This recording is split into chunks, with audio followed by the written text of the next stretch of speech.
My name's Joyce Sidopoulos, and I'm one of the co-founders at Mass Robotics. We are the largest independent robotics innovation center in the world. We are dedicated to accelerating robotics technology, commercialization, and adoption. Mass Robotics' mission is to support startups. So we provide them the tools and the workspace that they need to accelerate and grow. We have a prototyping shop with a CNC, a laser cutter, a water jet, 3D printers. We also do a lot of programming.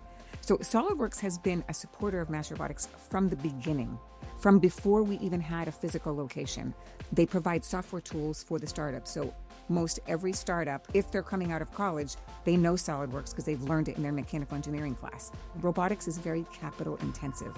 So having access to SOLIDWORKS for the first year, complimentary, is a big deal to these startups. The startup success is our success. So we are obsessed with helping them reach their goals and be successful. So one of our startups called Cleo Robotics, they are making a small drone that is safe for indoor use, so no exposed propellers. So it's been doing that in SOLIDWORKS and the simulation in SOLIDWORKS. SOLIDWORKS is really a foundational technology and solution that they can use to help them get through all those hurdles before they actually take a piece of metal and bend it or cut it out with a CNC machine.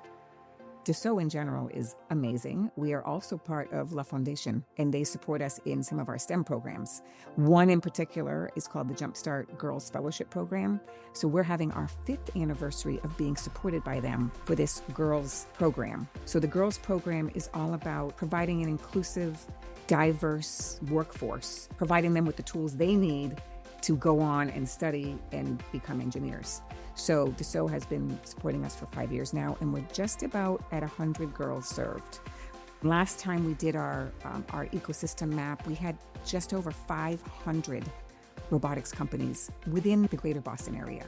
So there's no place in the world that has 500 companies. So think about the web it's providing for expertise in robotics.